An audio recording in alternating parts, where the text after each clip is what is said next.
It is not only the youth's role, it is the entire ummah. The youth may be addressed not to be impulsive, because usually the youth tend to be impulsive, tend to shoot, then ask questions, tend to do things and apologize. And all of these things are prohibited in Islam. So what to do? They have so much energy in them. They have so much zeal and the need to act.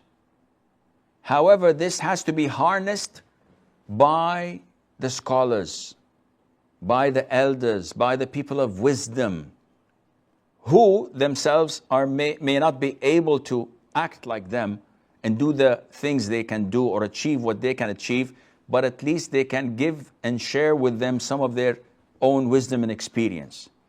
So the most important thing for the youth is to have scholars leading them. Real scholars of Islam, not social media scholars, not muftis from here and there, whether they are bought by the governments or they are self-acclaimed. You have to go to the real scholars who follow the Quran and the Sunnah. Like Sheikh ibn Uthaymeen said, may Allah have mercy on his soul, there are three types of scholars. Scholars of the state, who gives fatwa according to what the governments want, tailor-made. And scholars of the nation.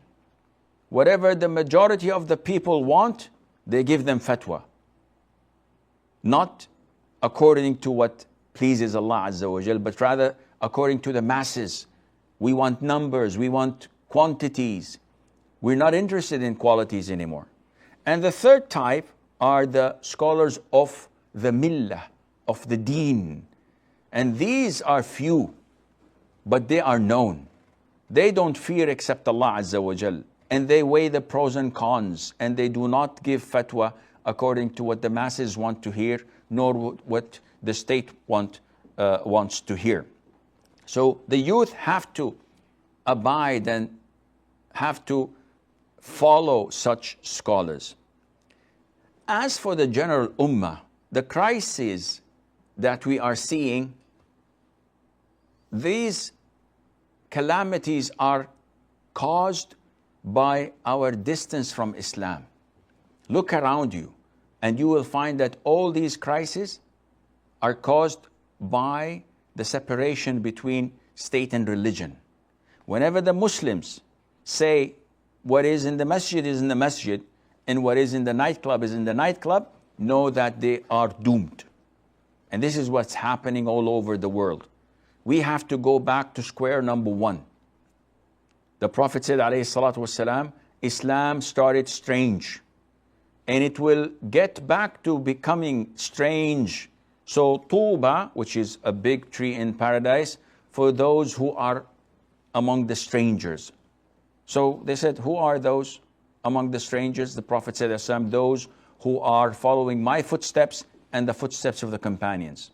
So the youth have to follow the footsteps of the Prophet ﷺ and his companions. And if they manage to do that through the consultation and the guidance of the scholars of Islam, they would be unbeatable. But unfortunately, the enemies of Islam, the hypocrites, the liberals, etc., this is what they are banking on. Separate the youth from their scholars, discredit scholars, tarnish their reputation, accuse them of not knowing anything in this world, accusing them of being petrodollars or scholars for dollars or milkshakes instead of sheikhs, as they claim. All of these words are similar to the words that were used against our Prophet ﷺ, which means that they are walking the same path for being harassed and abused in the same fashion of that the Prophet ﷺ was abused. So this is what I would advise the youth, that they have to abide by their scholars, acquire knowledge, learn the Quran, learn the Sunnah of the Prophet ﷺ, implement it in their lives, walk the talk, and inshallah, our calamities will be solved.